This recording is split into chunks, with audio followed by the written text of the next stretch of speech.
दोस्तों, भगवान शिव के बारे में ऐसा कहा जाता है कि भगवान शिव त्रिलोक के आदि और अंत के देवता हैं, जिनके आगे दुनिया की सभी शक्तियाँ असफल हो जाती हैं।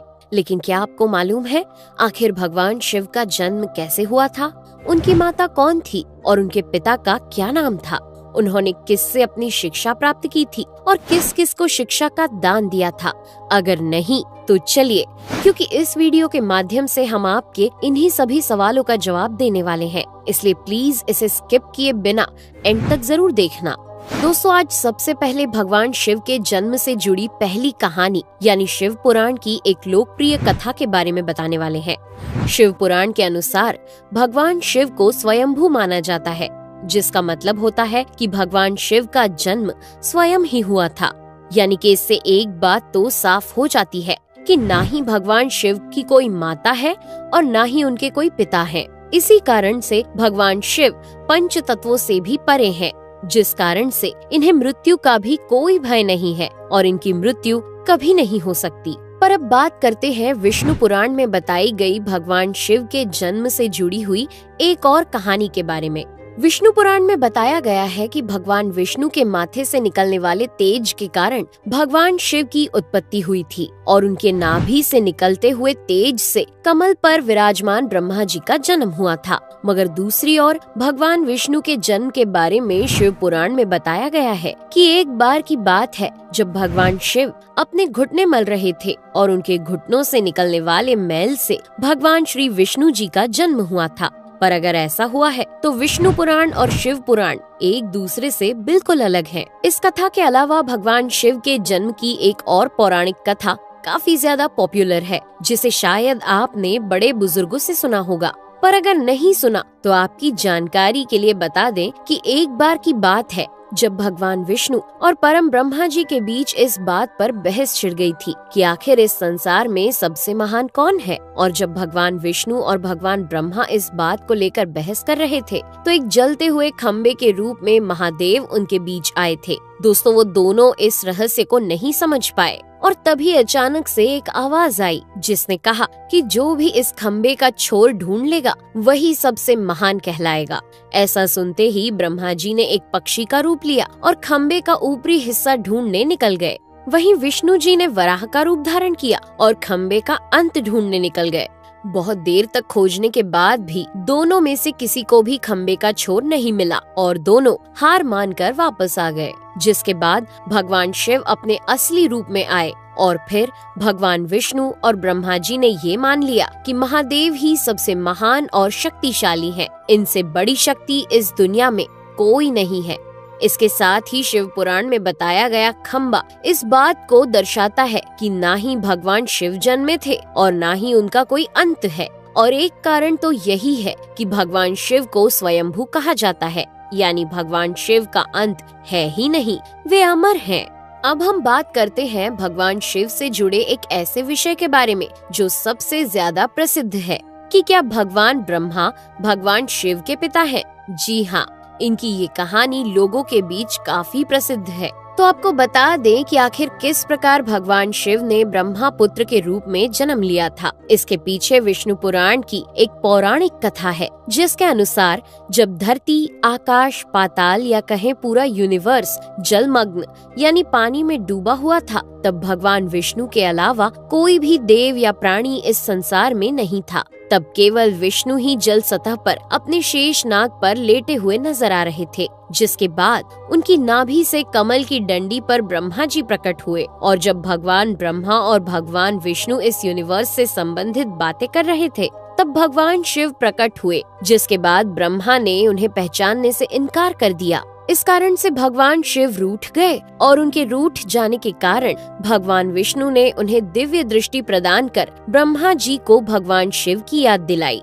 जिसके बाद भगवान ब्रह्मा को अपनी गलती का एहसास हुआ और शिव से क्षमा मांगते हुए उन्होंने उनसे अपने पुत्र रूप में पैदा होने का आशीर्वाद मांगा। जिस कारण से भगवान शिव ने भगवान ब्रह्मा की प्रार्थना को स्वीकार करते हुए उन्हें ये आशीर्वाद दे दिया। लेकिन इसके बाद जब भगवान ब्रह्मा ने इस सृष्टि की रचना शुरू की तो उन्हें एक बच्चे की जरूरत पड़ी और तब उन्हें भगवान शिव का आशीर्वाद ध्यान आया।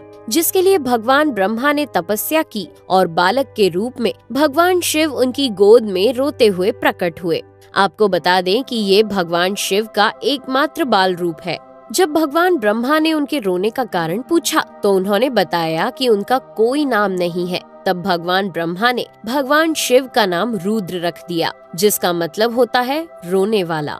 पर इसके बावजूद भी भगवान शिव चुप नहीं हुए, इसलिए ब्रह्मा ने उन्हें दूसरा नाम दिया। पर शिव को वो नाम भी पसंद नहीं आया और फिर भी वे चुप नहीं हुए। इस तरह शिव को चुप कराने के लिए भगवान ब्रह्मा ने भगवान शिव को 108 नाम दिए थे, जो रुद्र, शर्व, भाव, उग्र, भीम, पशुपति, ईशान और महादेव जैसे नाम थे। और शिव पुराण के अनुसार उनके ये नाम पृथ्वी पर लिखे गए थे। इसके बाद बात आती है श्रीमद् देवी महापुराण की। तो श्रीमद् देवी महापुराण में भगवान शिव की माता और पिता के बारे में बताया गया है। श्रीमद् देवी महापुराण के अनुसार देखा जाए तो एक बार जब भगवान नारद जी ने अपने पिता भगवान ब्रह्मा जी से पूछा कि सृष्टि का निर्माण किसने किया है, साथ ही भगवान विष्णु, भगवान शिव और आपके माता पिता कौन है, तब भगवान ब्रह्मा जी ने नारद जी को त्रिदेवों के जन्म के बारे में बताया। जो बताया वो वाकई चौंका देने वाली बात थी। दरअसल उन्होंने कहा कि देवी दुर्गा और शिव स्वरूप ब्रह्मा के योग से ब्रह्मा, विष्णु और महेश का जन्म हुआ था। यानी प्रकृति का रूप लिए माँ दुर्गा ही हम तीनों की माता है और ब्रह्मा यानी काल सदाशिव हमारे पिता है। इसके साथ ही श्रीमद् देवी महापुराण में भी भगवान विष्णु और भगवान ब्रह्मा के बीच हुए झगड़े की एक कहानी मिलती है, जिसके अनुसार एक बार श्री ब्रह्मा जी और विष्णु जी में झगड़ा हुआ और दोनों में बहस छिड़ी हुई थी। तब भगवान ब्रह्मा ने कहा कि सृष्टि को मैंने बनाया है और मैं ही प्रजापिता हूँ, जिसके जवाब में भगवान विष्णु जी ने कहा कि मैं आपका पिता हूँ, क्योंकि आप मेरी नाभि से निकले हुए कमल से पैदा हुए हैं। और धीरे धीरे कर ये बहस बढ़ती गई। दोस्तों, इसके बाद इन दोनों का झगड़ा सुनकर सदाशिव वहाँ पहुँचे और उन्होंने कहा कि पुत्रों, मैंने ही तुमको इस संसार को बनाने और इसे संभालने के केवल 2 काम दिए हैं। इसी प्रकार मैंने शंकर और रुद्र को संहार और तिरोगति के कार्य दिए हैं। इसके साथ ही उन्होंने कहा कि मेरे 5 मुख हैं। एक मुख से अकार, दूसरे मुख से उकार, तीसरे मुख से मुकार, चौथे मुख से बिंदु और 5वें मुख से नाद यानी कि शब्द प्रकट हुए हैं। उन्हीं 5 को एक साथ मिलाकर देखा जाए तो एक अक्षर ओम बनता है, जिसे आज हम सभी भगवान शिव के मूल मंत्र के रूप से जानते हैं। इतना कहने के बाद भगवान ब्रह्मा और विष्णु दोनों ही समझ गए कि भगवान शिव से ज्यादा शक्तिशाली इस दुनिया में कुछ भी नहीं है और दोनों ने भगवान शिव को प्रणाम किया और चले गए। चलिए दोस्तों, अब जब आप भगवान शिव के बारे में इतना तो जान ही चुके हैं, तो क्या आपको पता है कि आखिर भगवान शिव ने किससे शिक्षा प्राप्त की थी और उनके गुरु कौन थे?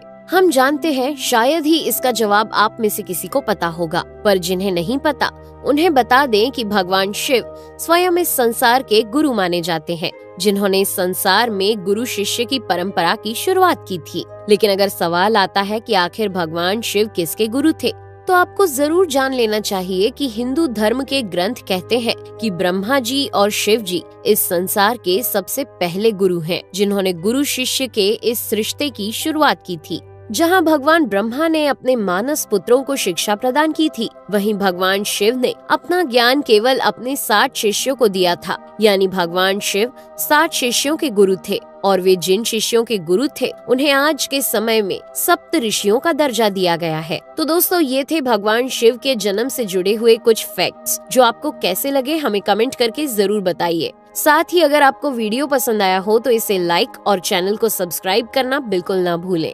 धन्यवाद।